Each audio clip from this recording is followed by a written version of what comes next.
Welcome back to the Dr. G channel. You're blessed with another video. Today we're talking about how I've just spent the last 5 weeks on EMS. You might be thinking, what is EMS? And that's a really good question. 5 points to you. EMS stands for Extramural Studies. This basically means, in English, placements. It basically means placements. You have to go out for, in total, for my year, 26 weeks throughout the span of year 3, 4 and 5. Mainly the end of year 3, like what I'm now at, summer. And then you go year 4, year 5. And these placements are typically in a first opinion vet practice. However, when you get on the later years, you can go to specialists and all bougie sort of things. But the whole point of this is to sort of get the grips of what job you're going to go into, get a taste of the different ways that practices run, as some are independent, some are corporate, some are super small with one consultation room, one's a massive hospital, one does exotics, one does equine, one does... So it really just allows you to get the feels of what you want to do when you are a vet, which is great. And it's really fun. And I was a bit nervous, of course, going in. Big scary. Oh God, you have to do stuff. We've had this bookwork for so long and it's like, yeah, blah, blah, blah, blah, blah, blah. And now you have to actually put the bookwork into reality. And that's the hard part. But to be fair, it's been really good. And so I've done 5 weeks now over my little summer. I did that at 3 different placements. And that varied in sort of what they were. One of them was quite an independent, small practice, as I said, one consultation room. And then the other one was a nice big hospital that I was just at.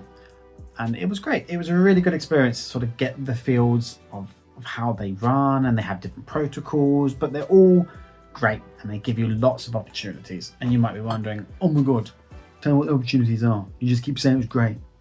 Again, 5 points to you. So from my experience, I got a range opportunities to do things. I started off doing minor things like obviously consultations and shadowing them. So you go into the room with them where they obviously have a client and the animal, and you just sort of hover in the corner.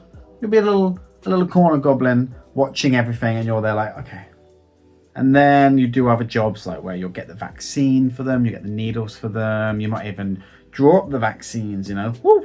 You'll then also get a range of things where, depending on the trust of the practice, and this is the problem, it all boils down to what the practice will let you do. Some will do very minor things, as like, as I just said, the shadowing of a vet room. That's kind of like the general basis. You'll get at all practices, to be honest.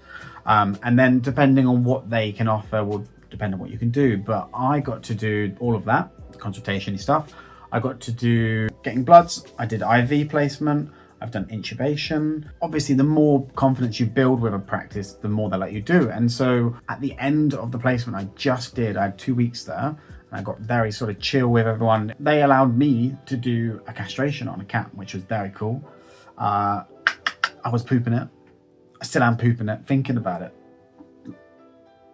But it was great. It was a really good experience. And it really makes me go, oh, I need to do more of that. I would love to go back and do more of that practice. I mean, I am going back to that practice, so that would be exciting. But it was a really good experience and I really enjoyed it.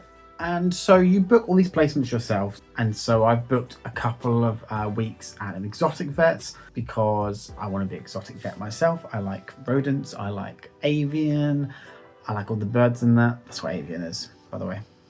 I just had to throw out both words. I like the reptiles. I love all of it. It's all fun. It's all exotic. Who doesn't like that sort of stuff? Who doesn't like that? That stuff's fire. So yeah, that's what I've been doing for the last 5 weeks. And I wanted to make this video just to sort of talk about that and say, this is something you'll do if you do vet school. I want to be a vet. You'll have to do this sort of stuff. It's really good for confidence building. You talk to a lot of people. You get to grips with the sort of job you're going to be doing. You get a very much hands-on approach to everything you've just been taught. You know, you have to actually think about cases. You actually have to do stuff, run tests. Like I did a lot of test running where I put, you can see just behind me. There's a little cytology that I made, and I made that photo. I helped take obviously the sample, and then I said to the vet, can I put it under the cytology, because it was going to be sent off for confirmation by a lab external. And I was like, well, there's no harm in me looking at it under the microscopes. And we had a spare slide, so I did it. And it was really good. It's really cool. It's a very cool experience, and I was obviously a bit scared and a bit nervous, like you are with everything in life. And look at me now, it's fine, it's really good, and I've got to do another 21 weeks of it. But yeah, so that's my video. I've also got another video coming out soonish. I just couldn't be asked to edit it. It's a very long video. I've been talking about it for ages. I think actually my last video I said, oh, this video is coming out soon. Still not out, but I didn't do any away. I haven't done any YouTube for the last 5 weeks. So this is kind of like a little update video and EMS video. A little sprinkle of vet med, a little sprinkle of my life. And it's like 1 AM and I thought I'd record this video. But if you enjoyed this video, please give me a like. I want to try and, I don't know, do YouTube and stuff. Hopefully be a vet YouTuber. Ideally, the dream would be to be the first Doctor to play the Doctor on Doctor Who. As well as all of that other stuff that I said about being a famous YouTuber, which would be kind of cool. And if you want to support that weird dream of mine, then yeah, subscribe, comment, like, do the whole shebang, do the whole shebizzle. Thank you for watching. Peace out.